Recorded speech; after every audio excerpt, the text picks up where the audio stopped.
Podcast. Retrocedamos 10 años, abril de 2014, Amazon lanza la tienda en línea más importante en México. Hace unos días también hubo un festival de música Vive Latino, ¿no? Y nosotros allí estábamos también presentes, tratando de conectar con los consumidores. Una de las cosas que yo aprendí trabajando en la central con Besos y las personas que reportan a él, que son personas brillantes, ¿no? A veces yo los describo, son gente que fue al futuro, vivió ahí unos años y regresó. Bienvenidos al Rodcast, conociendo las personalidades detrás de los negocios con Rodrigo Pacheco. Bueno, pues estoy realmente honrado y además muy contento porque está aquí en este podcast Pedro Huerta, el Country Manager, el Director General de Amazon México. Recientemente, Pedro, Sí. tomaste esta responsabilidad, pero tienes una trayectoria realmente fascinante, una historia de vida muy interesante. Y bueno, pues primero preguntarte lo obvio, ¿cómo te ha recibido México y cuál ha sido la experiencia a nivel de cancha, no solo como Director General de una gran organización como es Amazon, pero cómo ha sido, digamos, esta segunda vuelta en México? Bueno, perfecto. Muchísimas gracias, Rodrigo, por invitarme a tu podcast. Para mí, volver a México, y creo que te comenté antes que empezáramos a grabar, que mis dos primeros hijos son mexicanos. Entonces, volver aquí trae recuerdos muy lindos, ¿no? Yo estuve aquí del 2006 hasta el 2011 y ahora en el 2024 retornando a un país mucho más avanzado, un país donde la tecnología está presente constantemente. Me da mucha alegría, me hace mucha ilusión. ¿Lo ves muy cambiado? ¿Ves a México Sí. muy cambiado? ¿Sabes una diferencia? Sí, Ajá. la diferencia primera que me di cuenta fue que ya no hay bochitos. Los taxis verdes donde no había un asiento al lado del chofer, que te tenías que sentar atrás y cerrar con una cuerdita. Una cuerdita, que eran momentos donde dije, claro, qué experiencia. Y yo los buscaba y ya no hay, ¿no? Todos ya son rosaditos, veo mucho Uber, las motocicletas que entregan comida. Entonces ahora el tráfico es igual o peor aquí en la Ciudad de México, por lo menos. Sí, eso sí que ha empeorado. Hay mucho más motocicletas, por ejemplo. ¿Y qué notas en el ánimo social? ¿Qué cambios ves? ¿Ves cambios o se ve medianamente constante? No, yo veo una infraestructura mucho más avanzada, ¿no? Yo veo México en el mundo entero por las cifras de crecimiento, por el tema del cambio con el dólar. Está fuerte, ¿no? Entonces yo veo un momento de crecimiento, un momento de fuerza, de estabilidad, que también lo noto en la energía de mis equipos, ¿no? Que quieren innovar, queremos seguir avanzando, ¿no? Claro. Ahora, tú naciste en Perú. Somos países relativamente parecidos. ¿Cómo dirías? Primero, saber cada cuándo vas a Perú. Sí. Supongo que pues vas a ver a la familia de vez en Sí. cuando, etcétera. Esa es una parte, pero sobre todo, ¿cuáles son las coincidencias que encuentras entre México y Perú culturalmente, socialmente, Sí. económicamente? Claro. Sí, como bien dices, yo nací en Lima, en Perú, pero solamente en realidad yo he estado en Perú hasta los 18 años, porque mis padres me mandaron a un colegio alemán cuando yo tenía 4 años. Y cuando tienes 4 años o 5 años, cuando eres a kindergarten, no te opones a nadie. Dices, bueno, yo voy al colegio alemán como Claro. voy a cualquier colegio. Y claro, todos hablaban alemán y yo no. Entonces tenía que aprender. Y a los 10 años yo hablaba alemán como hablo castellano. Y entonces a los 18 tuve la oportunidad, por una beca del gobierno alemán, irme a estudiar ingeniería de mecánica en Alemania, ¿no? Entonces tienes que entender que yo nunca he vivido como adulto Claro. en Perú. Pero lo que sí te digo es, el día que yo aterrizo en el aeropuerto Jorge Chávez de Lima y siento los olores, ese es el único lugar que yo considero mi casa. Tu hogar. Sí, Claro. y mis padres, tengo todavía el gran privilegio de que mis padres están vivos. Mi papá tiene 92 años, mi madre 87, están bien de salud y cada año voy para allá, ¿no? Entonces, y México es parecido, ¿no? Porque, pero todo en grande, ¿no? Todo en mucho más grande. El aeropuerto es mucho más grande, la ciudad es mucho más grande, ¿no? Me siento muy, muy cómodo porque también por todos la calidez de la gente, ¿no? O sea, cuando uno llega a México, después de haber vivido en Europa y en Estados Unidos como yo, lo que más me alegra es la calidez de la gente, ¿no? Cómo uno conecta, la relevancia de la familia, cosas que son muy importantes para los seres humanos y que resuenan con los valores que yo tengo como persona, ¿no? Claro, sí, porque además somos dos países, en ambos casos, pues tuvimos, se puede decir de políticamente correcto de distintas formas, encuentro, conquista, etcétera. El hecho es que llegaron muchos españoles. Sí. En el caso de Perú había incas y otras culturas. En el caso de México, pues había culturas mesoamericanas, mayas, aztecas, etcétera. Claro. Y de esa fusión, digamos, pues emergen dos culturas muy ricas en un mestizaje Sí. muy potente que se nota incluso en la estética, ¿no? Si uno ve las iglesias en Perú, Totalmente. el barroco peruano, Sí. el barroco mexicano, tienen muchos puntos de coincidencia. Sí.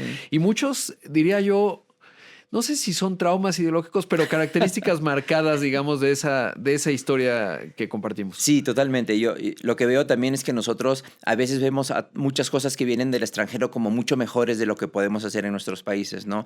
Y yo, que he tenido la suerte, y es un privilegio, haber trabajado en Europa, haber trabajado en el mundo tecnológico en Estados Unidos, todos cocinan con agua, ¿no? Y muchas veces, y es lo que les recuerdo a mis equipos aquí en México, sobre todo en la empresa donde estoy ahora en Amazon, yo los pongo en Múnich, los pongo en Seattle o los pongo en Dubái y son del Clase mismo. mundial. Exactamente. Y eso a mí me da una alegría y te da una fortaleza cuando tienes digamos, llevas una empresa donde tienes un equipo tan preparado que lo puedes poner en cualquier sitio. Eso es lo más importante para mí. ¿Dirías, con la experiencia que tienes en todas estas partes del mundo, que la parte latinoamericana, en donde vivimos en sociedades en donde la adaptación es la constante? Uno Sí. no sabe, o sea, si uno está en Alemania, pues todo está relativamente estructurado, está relativamente planeado, no hay necesariamente improvisación porque no se requiere. A veces nos falta método y capacidad de darle seguimiento a los procesos, pero una característica que es muy interesante es esta capacidad de adaptación que nos exige vivir en un país como México, en un país como Perú. Sí. Y sobre todo en un lugar, en un negocio en el que tú estás, que es el de la tecnología, en donde el cambio es la constante. Exactamente, eso lo has dicho de una manera perfecta. Nosotros, la capacidad de adecuarnos a las realidades diferentes, ¿no? Imagínate, yo salí de Perú en el año 90, justo había terminado el primer mandato de Alan García, donde teníamos inflación del 5,000 o 7,000% al año, con lo cual los precios variaban de la mañana a la tarde en los supermercados. Entonces, y todo eso nos hemos ido ajustando y adaptando a nuevas realidades. Y una de las cosas de nuestra idiosincrasia es también que nosotros queremos somos un poco toderos, hacemos un poco de todo, mientras que en otros países son como más definidas las cosas, como más enfocado en el proceso, ¿no? Y aquí en América Latina el talento que veo es gente que tiene sus ojos en todo, es un emprendedor en potencia. Y combinar eso en la parte de tecnología con las herramientas que una empresa como Amazon te puede dar, es un acelerador a tu carrera y a tu aprendizaje, que es más importante que la carrera, el aprendizaje. A mí me parece algo, un gran privilegio para todos. Y en parte eso lo dice tu propio perfil, ¿no? Porque ya nos decías, eres ingeniero en Alemania, estudiaste varias maestrías, pero hoy estás a cargo de una responsabilidad de llevar un país, y uno diría un ingeniero mecánico, ¿no? ¿Cómo llega Sí. de Perú, que hablaba alemán desde los 4 años? Y tiene que ver con eso, ¿no? Sí. ¿Cómo ha sido tu proceso en términos, por qué estudias ingeniería primero? ¿Fue la salida porque la ingeniería es lo más fuerte en Alemania y si te dan una beca probablemente iba a ser en ingeniería? ¿O fue un tema de vocación que tú decías, no, yo quiero ser ingeniero? ¿Cuál era tu sueño Bueno, cuando tomaste esa decisión? Te voy a contar un secreto también a ti, Rodrigo, en agradecimiento por invitarme. No mucha gente lo sabe, pero así como empecé yo a aprender alemán a los 4 años, aprendí a tocar piano a los 4 años.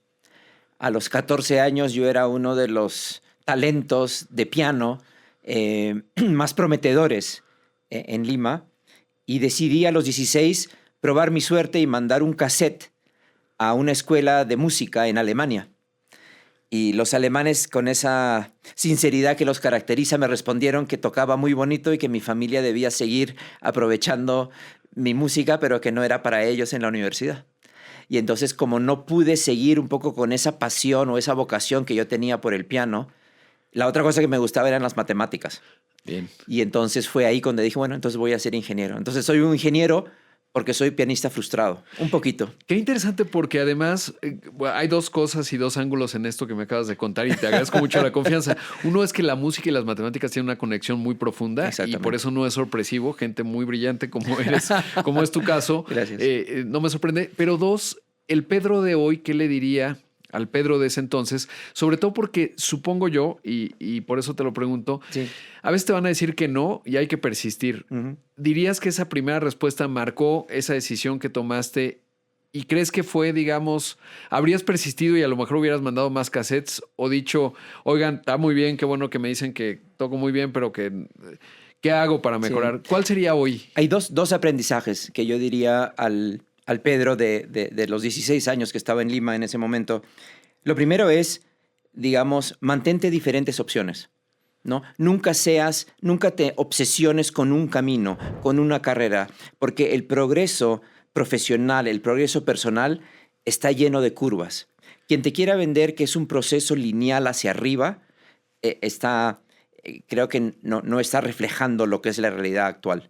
Eso es lo primero. Y lo segundo, nunca te dejes digamos, desmotivar por alguno de estos fracasos o rechazos. ¿Por qué lo digo? Porque yo sigo tocando el piano, ¿no? Mis hijos tocan piano. Luego aprendí el violín porque quería tocar en una orquesta y aprendí el violín y toco violín y toqué en una orquesta universitaria en Alemania. Entonces, son cosas que no me aceptas, bueno, pues entonces ahora, ¿no? Y eso es esa resiliencia, esa capacidad de sobreponerse a fracasos, si quieres, de cierta manera, es algo que lo aprendí desde muy joven y una cosa que Alemania también me enseñó es cómo manejar la soledad.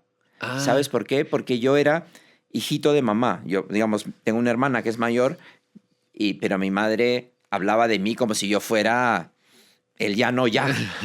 Claro. Y claro, en Perú conocías las cosas. ¿Sabes cómo la sociedad un poco aquí en México, no? Todos han ido a un poco los mismos colegios.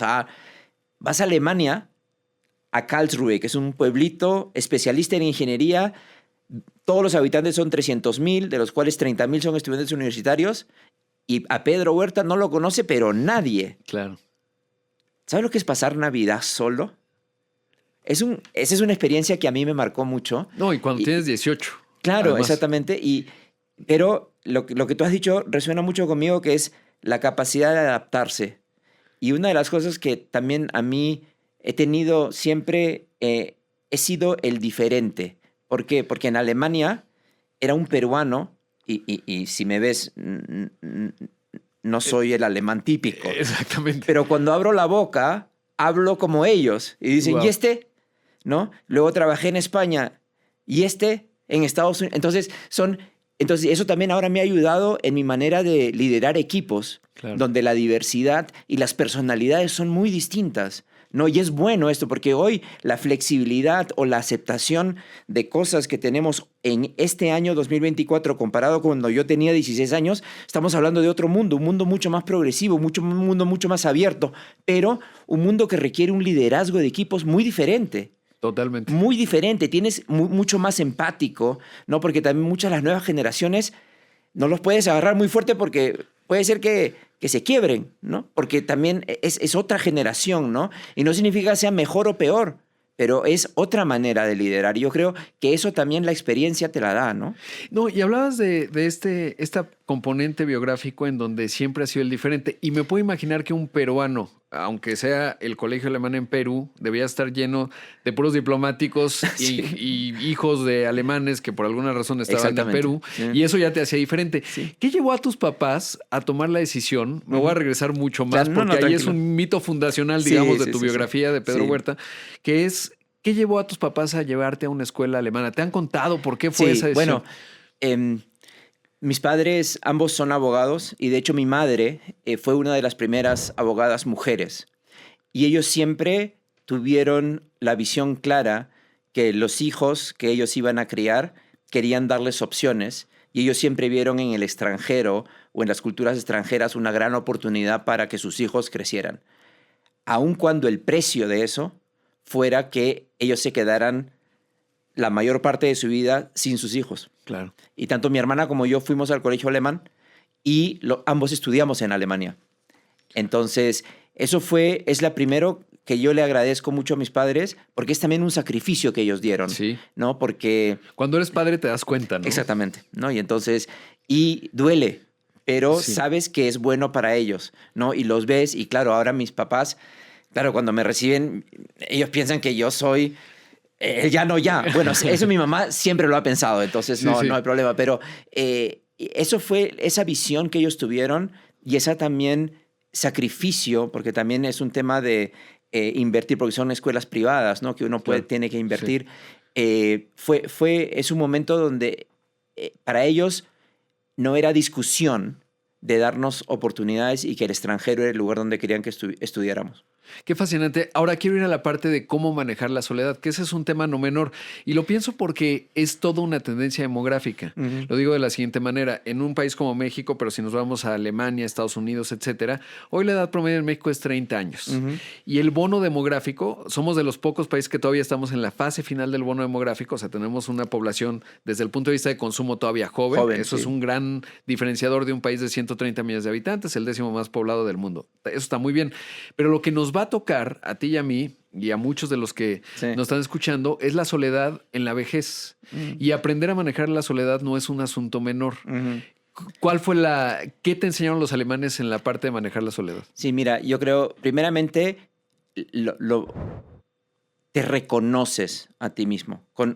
Conoces qué momentos eres fuerte y qué momentos eres débil, ¿no? ¿Qué situaciones te ponen inseguro? ¿Qué situaciones te dan energía? Y saber eso, conocer eso, es uno de los principios que más, cuando, por ejemplo, a veces hay decisiones o momentos que yo no sé qué hacer. Entonces, ok, Pedro, recuerda, ¿qué es lo bueno? ¿Qué es lo malo? Entonces, te da primero una oportunidad de conocerte a ti mismo. Y segundo, una oportunidad de buscar en ti mismo la fortaleza para sobreponerte a momentos donde eres el diferente, donde eres el raro, donde estás solo, ¿no? Y eso hace que creas una fortaleza interior que siempre te va a ayudar mucho, ¿no? Y esa fortaleza interior que a veces luego, porque vas a tener fracasos en la vida, ¿no?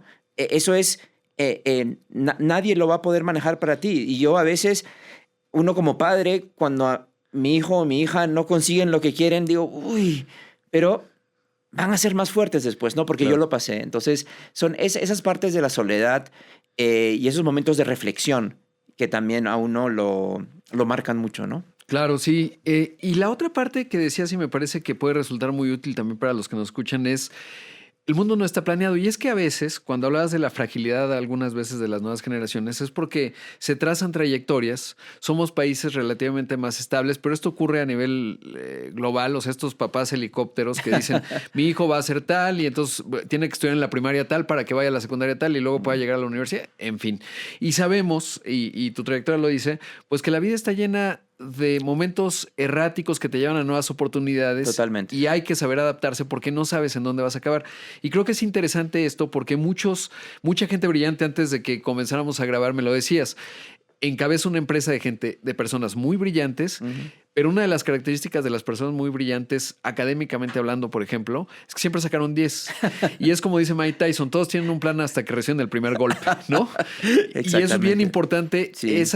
haber fracasado, y no es un asunto menor. ¿Cómo gestionas a estos equipos cuando hay ese grado de fragilidad Sí. y cuando a veces creen que todo es una línea recta? Sí, eso es el tema más importante que yo, dentro de los equipos que lidero, y en este caso en Amazon México, tenemos que crear una cultura en el cual fracasar está bien, ¿ok?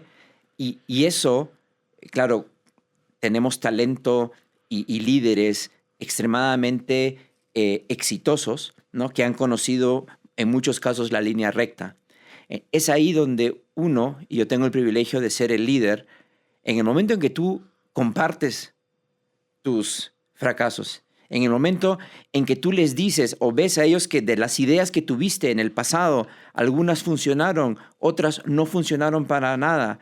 Tenemos un sistema donde el primer viernes de cada mes celebramos los fracasos que tuvimos el mes pasado, ¿no? Donde haces que los fracasos sean parte de tu día a día, así como tus éxitos, ¿no? Porque no todo puede ser éxito. Yo siempre soy tengo muchas sospechas cuando alguien solamente me cuenta cosas positivas. Claro. Ahí alerta roja para mí, ¿no? Entonces, crear esa cultura es una de las contribuciones que creo yo puedo hacerlo, pero no lo puedo hacer solo. Necesito, digamos, multiplicadores, ¿no? Que sería mi equipo o diferentes personas de la empresa. ¿Cómo se hace? O sea, estableces, digamos, esta revisión, que sé que es parte de la cultura de Amazon, de revisar en qué fracasamos, celebrar el fracaso, porque además es esto que decía, no me acuerdo si Tolstoy o Dostoyevsky, uno de los dos, pero dice, todas las familias son felices de la misma manera, pero fracasan de diferente manera. Y eso es interesante porque en la diversidad del fracaso hay ciertas constantes y aprender de esas constantes te puede dar un siguiente salto. Y si vemos, por ejemplo, empresas exitosas como la que tú encabezas acá en México, pero pienso por el fundador de Uber, ¿no? Un tipo que fracasó bastante, o un par de veces, se requiere una resiliencia singular, o el propio Jeff Bezos, que en algún momento pues le decían, oye, mejor, era un tipo ya muy exitoso en el mundo de la inversión, tipo muy brillante. Sí. ¿Cómo se hace, digamos, cuando ya estás tú con las riendas de la organización, instaurar la cultura, digamos, en eso y en otros ámbitos? Sí. ¿Hay, digamos, reglas o son intangibles y es una cosa de intuición? No, yo creo que lo primero es conocer a tus equipos, o sea, y conocer la historia. Yo me considero muy privilegiado primeramente porque mi antecesor David Miller aquí ha dejado una empresa muy preparada, afinada, a toda velocidad. Entonces yo puedo seguir construyendo desde la fortaleza, ¿no? Y eso es un privilegio que muchas veces cuando alguien toma un nuevo mando de una empresa no es lo mismo, no es así el caso, ¿no? Claro. Entonces yo puedo construir en base a una fundación, un fundamento extremadamente sólido. ¿Cómo se crea una cultura? Lo primero que hice fue hacer una sesión donde veamos la historia. ¿Y sabes dónde empecé yo la historia con mi equipo? Yo tuve la suerte de participar. Nosotros sabes que hacemos una nota de prensa antes de lanzar. Que es una cosa maravillosa. Sí, exactamente. Retrocedamos 10 años. Abril de 2014, un grupo de 3 personas escribimos la nota de prensa. Amazon lanza la tienda en línea más importante en México con las así empezó, así era el titular. Y teníamos todo, qué es lo que queríamos hacer, las entregas, cuántos consumidores queríamos tener. Y muchas veces, 10 años después, como ya estamos conectando con el consumidor, nunca volvemos a esa nota de prensa. Claro. Entonces hicimos una primera reunión con mis equipos, decir, a ver, pensemos, leamos otra vez, con ojos 10 años después, ¿qué es lo que nosotros hace 10 años pensábamos que podíamos lograr? Y eso fue un ejercicio fantástico, porque hay cosas que se dieron exactamente y cosas que se dieron para nada de lo que habíamos nosotros pensado, ¿no? ¿Cuáles fueron las para nada? Que eso es interesante porque las otras son visibles, las podemos experimentar y ver. Sí, mira, nosotros, sobre todo un área donde nosotros quizás queremos seguir trabajando más es en cómo conectar, tener un sentimiento más mexicano dentro de Amazon, ¿no? Es una cosa que quizás nosotros, porque Amazon es una empresa de tecnología y nosotros vivimos de la escala. Tenemos procesos globales y todo, pero muchas veces en nuestros países latinoamericanos conectar emocionalmente con toda la población es lo que puede hacer la gran diferencia. Y siento que nosotros no lo priorizamos hace 10 años porque estábamos tan enfocados en dar la mejor selección, los mejores precios, más rápido, y no vimos esa conexión, ¿no? Y yo creo que hemos hecho muchos esfuerzos. Por ejemplo, hace unos días también hubo un festival de música Vive Latino, ¿no? Y nosotros allí estábamos también presentes, tratando de conectar con los consumidores, justamente porque tenemos que aprender a ser más mexicanos. Queremos ser más mexicanos. Queremos ser un lugar para todos los mexicanos, ¿no? Entonces, eso fue una de las cosas que quizás no priorizamos en su momento, ¿no? Y que me parece que ahora es una gran oportunidad para seguir mejorando. Qué interesante, porque sabes que a veces doy charlas y cuando analizo, digamos, empresas muy exitosas que súbitamente, pues no diría fracasan, pero tienen cambios. Por ejemplo, siempre menciono General Electric, una empresa fundada en el siglo XIX que tiene en su ADN la innovación, fundada por Thomas Alva Edison, y que súbitamente no puede gestionar la crisis 2008 y hoy sigue, es muy potente, pero ya en 3 compañías, ¿no? Sí. Otra, Nokia, que hace un rato lo platicábamos, que tuvo pues una suerte de iPhone en 2001, muy temprano, en fin, es complicado. Y a veces hablo de Amazon en el caso de la India, porque resulta que los 2 fundadores del principal competidor en la India de Amazon trabajaban en Amazon. Y justo por este tema que estás diciendo, el afán de crecimiento. Es una empresa evidentemente de las 5 más valiosas a escala global, pero pues al final te das cuenta que además, y supongo que lo ves en el liderazgo, son áreas de oportunidad. Tú escoges tus batallas, dónde priorizas, dónde no. Unas las vas a ganar, otras las vas a perder y lo tienes que administrar. En el éxito de esa administración es en donde radica, digamos, pues la persistencia, digamos, de una trayectoria que estás buscando, ¿no? Pero me hacías pensar en eso. Sí, a veces me sorprende todo lo que sabes, Rodrigo. Gracias. Bueno, felicidades por la cantidad de cosas que lees, porque me sacas cosas que yo creo que tienes toda la razón. Nosotros queremos ser partícipes de muchas experiencias de compra en diferentes países, en diferentes segmentos. Pero hay una cosa que lo que tú mencionas es muy importante que quiero resaltar. Es que nosotros no siempre pensamos que tenemos que ser ni los número unos en todo, ni los más rápidos en todo. Muchas veces a Amazon lo que le da la fortaleza es pensar a 10 años vista, a 10 años vista o 15 años vista. Y una de las cosas que yo aprendí trabajando en la central con Bezos y las personas que reportan a él, que son personas brillantes, ¿no? A veces yo los describo, son gente que fue al futuro, vivió ahí unos años y regresó. Claro. ¿No?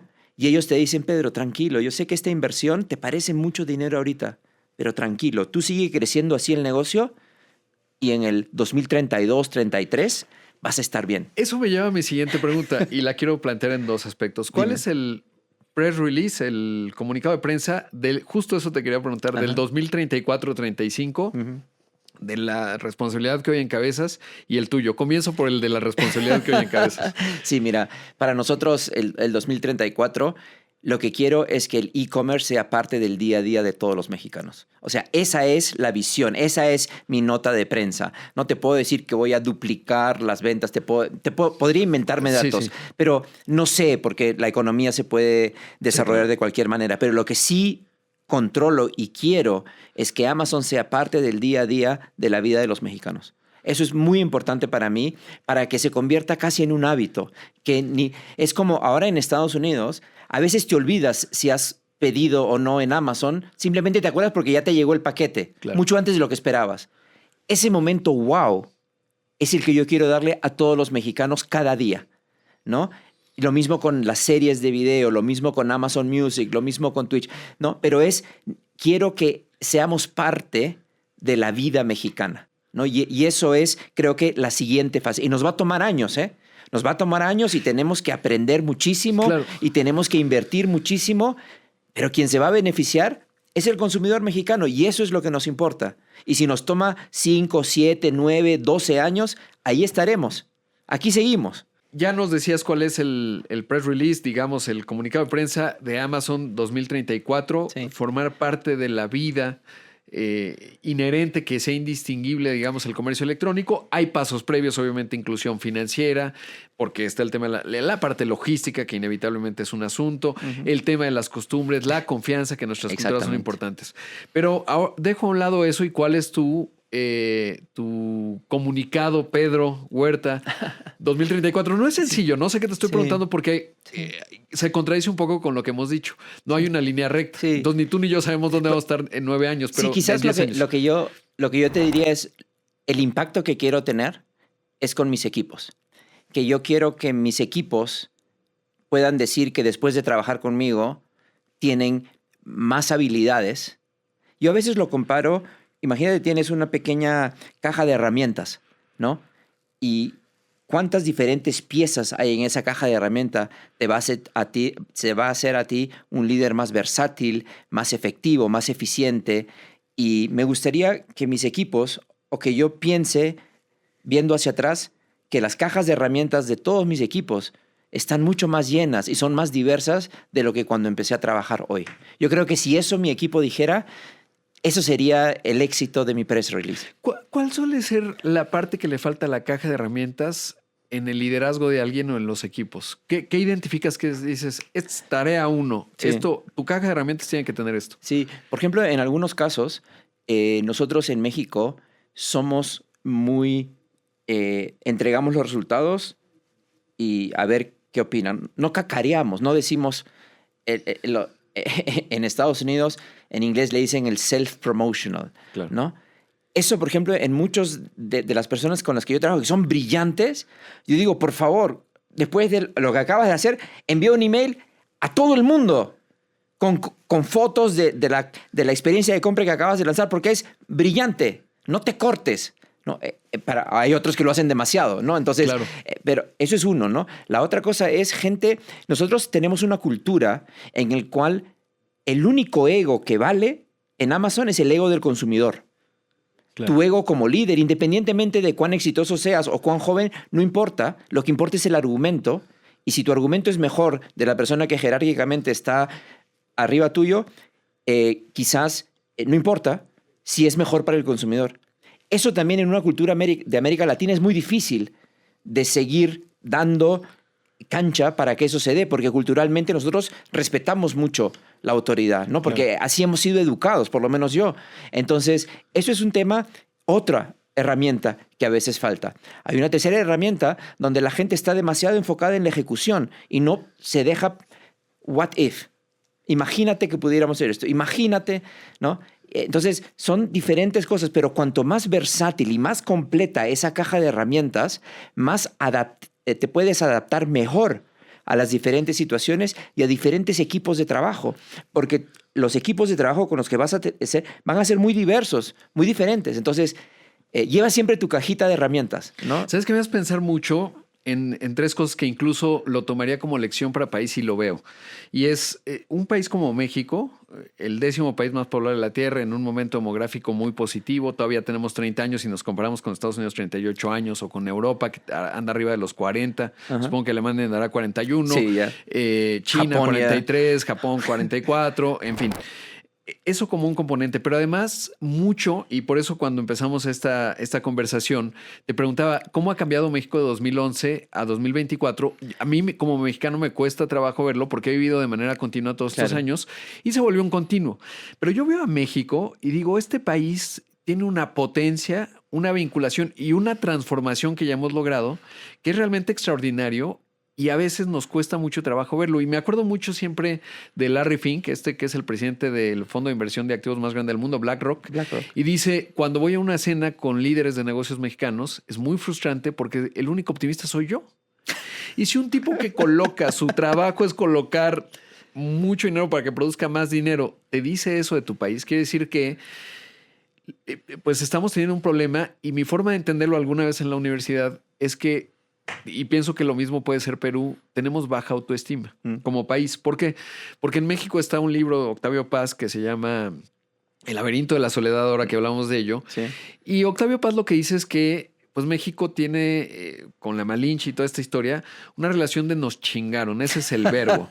Y entonces es la chingada y entonces la Malinche, pues la chingaron los españoles, etcétera.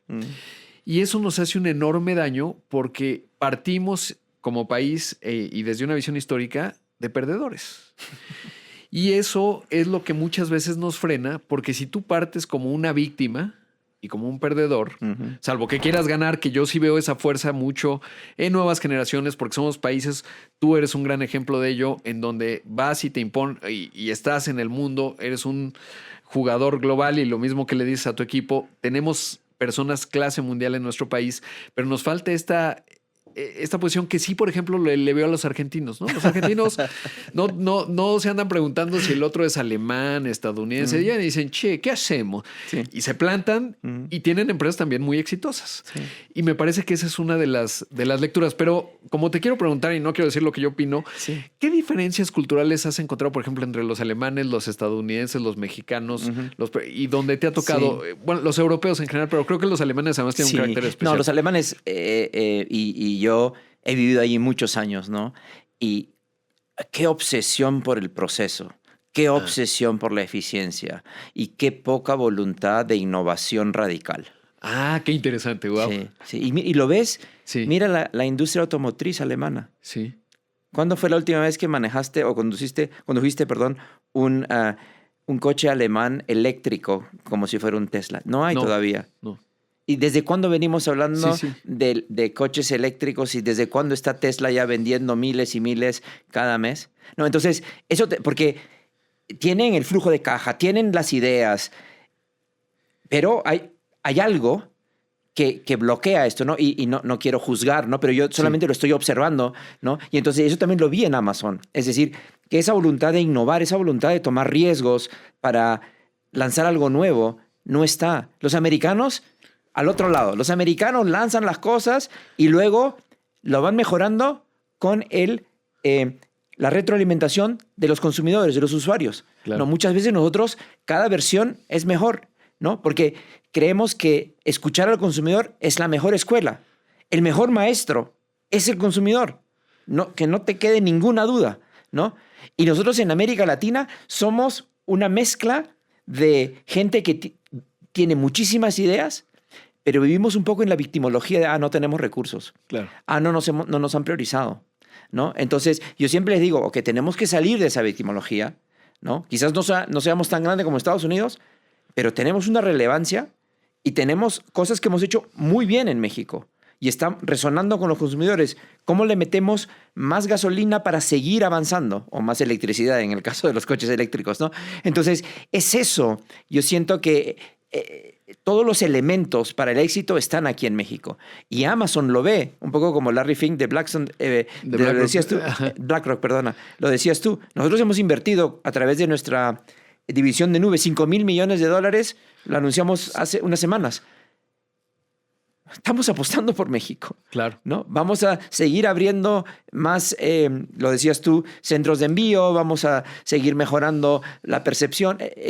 Seguimos apostando por México porque vemos, una vez más, una población joven que está creciendo, que está desarrollando nuevos hábitos y que puede tener una realidad muy diferente a la que era hace 30 o 40 años. Por supuesto. Y eso me lleva justo, y en estas transformaciones, al otro gran tema que obviamente estoy muy involucrado, no porque, digamos, me interese la tecnología por la tecnología mismo, sino porque me parece que es un fenómeno transversal, profundo, que va a cambiar en muy poco tiempo. Por eso ahora es más difícil hacer el press release a 10 años, que es la inteligencia artificial generativa y no generativa. Exactamente. En parte tú ya fuiste al futuro, porque trabajas en una de las empresas que, en mi opinión, y lo hemos platicado fuera del aire, hay pocas empresas que tienen los componentes necesarios para adaptarse ante esta nueva realidad, que es muy súbita. Si bien hay un paper fundacional que se llama Attention is All You Need, 2017, nace en el corazón de Google. Google no lo alcanza a ver en todo su esplendor. De ahí surgen algunos startups, OpenAI y tal. En noviembre de 2022, finales de noviembre de 2022, el mundo hace wow con el famoso ChatGPT. Y había empresas que no lo tenían visible porque tengo visibilidad, digamos, poca. Obviamente, tú tienes profundamente más de que en el caso de Amazon, la inteligencia artificial estaba presente, claro, patrones, correlaciones, ahí está. La generativa no estoy seguro, pero lo cierto es que si tú tienes una Alexa, que tú vienes de ahí, la conversación y la parte generativa es un jugador transformador totalmente. Totalmente. Tú ya fuiste al futuro. ¿Qué nos puedes decir del futuro sin que nos reveles ningún secreto industrial? Pero ¿qué ves? Sí, yo creo que va a impactar muchas de las experiencias del consumidor en diferentes elementos, ¿no? Yo creo que si los que están escuchando el podcast son responsables de algún tipo de experiencia de compra online o basada en tecnología, tienen que estar pensando ya cómo utilizar la inteligencia artificial generativa para poder reducir costos, pero sobre todo para poder apoyar más al consumidor. Y eso es algo que no muchas empresas en el mundo van a poder ser líderes. ¿Por qué? Porque se necesita un flujo de caja importante para desarrollar esos modelos y segundo, se necesita una cantidad de datos para nutrir al modelo. O sea, imagínate nosotros tenemos el gran privilegio, imagínate todas las reseñas de los productos, imagínate toda la información de productos que tenemos, ¿no? Y decir, wow, con eso podemos utilizarlo. Son miles y millones.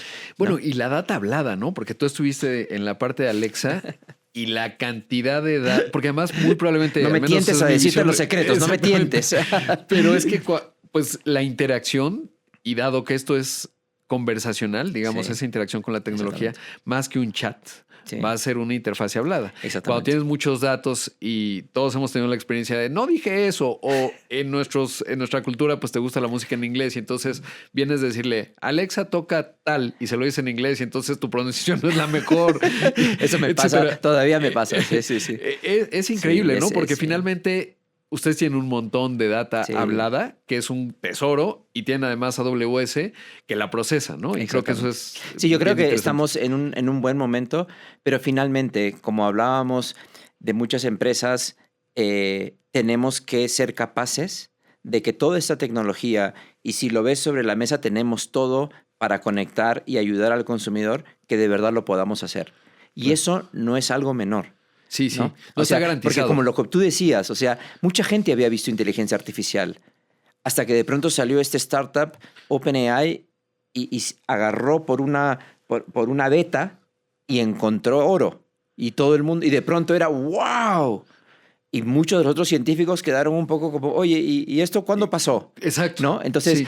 pero como te digo, lo bueno de la inteligencia artificial es que estamos, si fuera un partido de fútbol, estamos a los 7 minutos del primer tiempo. Claro. Eso es lo bonito, o sea, porque queda todo, pero si no empezamos a aprender cómo se juega esto, y todos, no solamente las empresas de tecnología, yo creo que sería un error. O sea, ¿Cuál es tu aproximación para lidiar con algo que no conoces, como es este caso? Porque a mí, por lo menos, mi experiencia personal, cuando estoy frente a estos modelos de lenguaje natural, sí. me doy cuenta que buena parte de la respuesta está en cómo formulo la pregunta. Y se resuelve antes de que ya luego ni hago la pregunta porque digo, claro, ¿no? Es muy obvio. Sí. Pero es un reto porque Sí. te das cuenta que ya no es la respuesta a lo que estás buscando, sino que no tenías la pregunta adecuada y eso me genera mucho... Sí, yo... Y lo platicamos, un vacío en el estómago a veces, Sí. de que dices, wow, ¿qué va a pasar con esto? Exactamente. ¿Cómo lidias tú con esa parte? Una vez que me sobrepongo al, ¿qué puede pasar con esto? Lo que hago es, como buen ingeniero, ok, ¿dónde están los mejores tutorials? Porque yo tengo la ventaja o el gran privilegio de tener acceso a muchos de los trainings, a muchos de los tutorials que AWS ha preparado para los diferentes clientes. Y entonces no solamente yo, sino también mi equipo de liderazgo y todos, quiero que a través de los próximos 12 meses todos pasemos por una formación de inteligencia artificial. Nunca vamos a ser expertos, pero sí tenemos que ver qué elemento, qué herramienta nos puede servir en alguna experiencia de consumidor que nosotros tengamos, ¿no? Y que podamos mejorar. Por supuesto. Ya sé que tú, además estamos hablando del tiempo y es muy valioso. ¿Cómo ha sido la experiencia trabajar junto a gigantes como el propio Jeff Bezos, Andy Jassy, que hoy encabeza la organización? Sí. Y vaya que Amazon ha tenido la capacidad de atraer gente brillante. Sí. Que opera en una, evidentemente más que clase mundial, pone el estándar en muchas cosas. Sí. Evidentemente tú lo eres porque no estarías en donde estás y con la trayectoria que tienes, la capacidad de adaptación. Pero ¿cuál ha sido esa experiencia en términos de trabajar con este equipo brillante del que tú eres, obviamente, un buen ejemplo? Gracias, pero hay una gran diferencia entre Bezos y Andy Jassy y yo. Sí. Dos cosas. Lo primero es que en Amazon, para ser un líder, siempre tienes que estar atento a los detalles. Cuando, por ejemplo, tú le presentas un documento a un Jeff Bezos, a un Andy Jassy o a cualquiera de estas personas que fue al futuro y regresó y nos cuenta, ellos no se van a mantener en generalidades. Ellos van a entrar a los detalles y preguntarte, ok, el consumidor, ¿qué botón va a apretar? ¿Cuántos botones van a haber? O sea, ese nivel de obsesión por el detalle y a los 5 minutos te dicen, oye, ¿y por qué no compramos esta empresa que veo yo? ¿Y cuánto cuesta? No sé, 50,000 millones. Bueno, vamos a ver.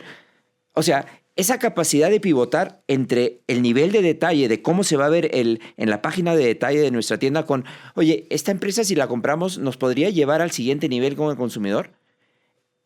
Y te lo dicen 5 minutos después. Sí, sí. Entonces, esa capacidad, esos líderes son brillantes. 1. Y 2, la curiosidad y el aprendizaje continuo que tienen. Claro. Una vez más, el ego lo dejan en la puerta y dicen, ok, aquí hay nueva información, tengo que aprender. Ellos también fracasan.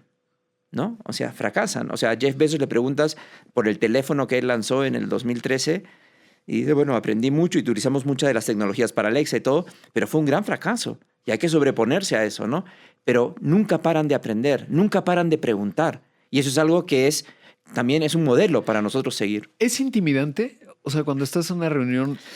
Mira, el tema es, tú sabes que nosotros, nuestra cultura de discusiones, primero tenemos que preparar un documento de 6 páginas. Que algo que me fascina y nada más lo quiero agregar porque puede resultar muy útil para los que están forjando culturas corporativas, Sí. es que todos lean, ¿no? Exactamente. Porque Sí. me ha tocado estar en muchas juntas y nadie leyó. Y entonces todos opinan para no quedar mal y se Claro. hace una dinámica ahí de, Sí. como en la escuela, ¿no? En donde, ¿quién leyó? Yo. Y dice leyó 3 párrafos, lo dice bien y Sí. entonces, y se ahorran eso, ¿no? Que eso, Sí. vaya que ya te pone 3 pasos adelante. Exactamente. Entonces, leer en detalle, y eso se hace en la sala de reunión.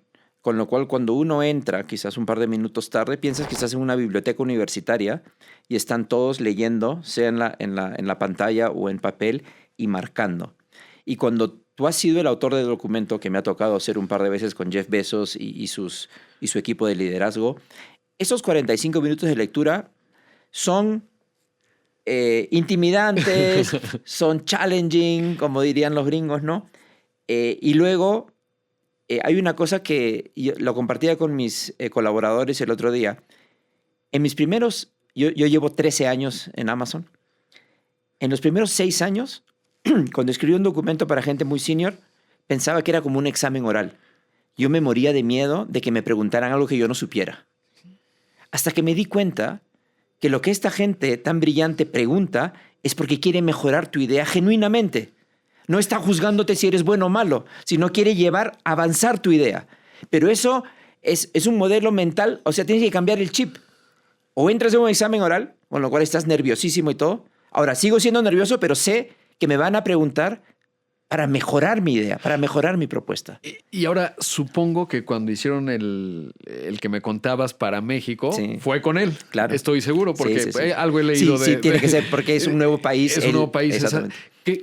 ¿Cómo mejoró tu idea? ¿Cuáles fueron las preguntas en ese? Si te acuerdas, ¿no? No, claro que me acuerdo. No, me estaba muy acuerdo presente, clarito. exacto. Me acuerdo clarito. Me dijo, ¿no crees un Amazon para los mexicanos que ya compran en Amazon.com? Que pueden ser, sí, quizás muy afluentes y todo, pero son pocos. Crea un Amazon que sea para todos. Que conecte con todos. Un poco lo que te decía. Y eso él lo vio clarísimo viendo la pirámide, digamos, generacional y la pirámide sociodemográfica. Claro. Y eso fue lo primero que dijo. Y lo segundo que él dijo es, Pedro, vamos a mover muchísimo producto más a los centros de envío que tenemos en Arizona, Texas, California, para poder servir mucho de México desde allí directamente, sin tener que pasar por la Ciudad de México u otros, ¿no? Entonces, esas son las 2 cosas que siempre yo pienso, y en algunas cosas hemos hecho avances y en otras seguimos en eso, porque ven cosas a futuro. Claro. Una parte que parecería obvia es la vinculación de los 2 mercados, es decir, empresas mexicanas que vendan allá, que Sí. no lo veo tanto en términos de un marketplace como son ustedes y bueno, la parte propia, obvio, Sí. pero de acá para allá, veo más de allá para acá. Ajá. ¿Qué oportunidad hay? Uy, un poco más y te dejo llevar esa división, porque justamente esa es una gran oportunidad. Ten en cuenta, nosotros tenemos 18,000 vendedores mexicanos, de los cuales el 20% ya exporta hacia los Estados Unidos gracias a nuestra distribución. Pero ¿por qué no 100%? Claro. El hecho en México, los eventos mexicanos, todo eso son cosas que tenemos oportunidades grandes, ¿no? Y por eso te digo que todavía nos queda mucho por hacer. Claro. Ya por último, porque sé que tu tiempo es muy valioso, ¿cómo gestionas tu tiempo? Porque yo creo que ese es el reto de todos nosotros. Por ejemplo, un gran distractor, ¿cómo lo manejas desde que te levantas hasta que te acuestas en términos del teléfono, ¿no? Sí. A veces uno, hoy me pasaba que me puse a interactuar y perdí 5 minutos que no Sí. quería perder. Sí, esa La es una- disciplina de la atención es fundamental, pero ¿cómo Sí, gestionas? 2 reglas principal. La primera mía es no ver el teléfono antes de dormirme y no ver el teléfono en la primera media hora después de despertarme. O sea, no. ¿Eso no. qué te da? Me da una tranquilidad. Eso. Porque, claro, porque puede ser un email o puede ser un reel, puede ser una tontería, puede ser alguna tendencia, puede ser una cosa que me preocupe y que no pueda dormir. Necesito un espacio para mí. Eso es para mí lo más importante, ¿no? Y luego también yo corro, ¿no? Porque eso me ayuda muchísimo a liberar, digamos, mis pensamientos, ¿no? Y eso para mí lo trato de hacer siempre en las mañanas, no todos los días, claro, pero siempre como también un hábito, ¿no? Como hablábamos que Amazon sea un hábito para todos, crear hábitos es lo más difícil para un ser humano o para una sociedad, ¿no? Pero entonces en eso estoy. Claro. ¿Y la gestión con tus reportes, Sí. ¿cómo es esa parte? Sí, la gestión con mis reportes, hay ciertas cosas que son como religiosas. Tengo conexiones con ellos media hora todas las semanas. ¿No dura más de media hora? No, Bien. no, mis reuniones son media hora, porque si no, nos perdemos.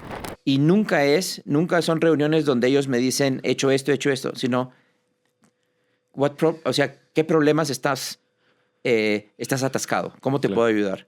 No, nunca es un check, porque los contratamos para que hagan las cosas. Y yo no soy un profesor que va, oye, hiciste esto. Eso no, sería una pérdida de tiempo. Es muy, muy valioso esa media hora. Pensemos hacia adelante, pensemos cómo te puedo ayudar, ¿no? Y eso es muy importante. Y también trato de dedicar mucho tiempo, y eso, yo cuando veo mi agenda de toda la semana, veo qué meetings o qué reuniones tengo que sé que van a quitarme energía. Porque hay reuniones que van a ser confrontacionales, decisiones de presupuesto, inversiones. Entonces, y las trato de balancear, ok, ¿qué reuniones pongo que me den energía? Por ejemplo, hablar con todas las nuevas personas que han entrado en Amazon y contarles de mi experiencia y motivarlos, me encanta. Claro. Me da una energía tremenda. Tener una discusión de carrera con mis reportes, me encanta. Son esos momentos. Tener esta charla contigo me llena de energía, ¿no? Entonces, es un poco... Y eso también lo trato de hacer para que sea un balance. Porque si no, la energía es finita, ¿no? Entonces, tienes que reforzarla. ¿Dónde recargas? Hablábamos de coches eléctricos, ¿no? ¿Dónde recargas tú, ¿no? Tu energía. Entonces, Claro. Eso es lo que hago. Y ya, por último...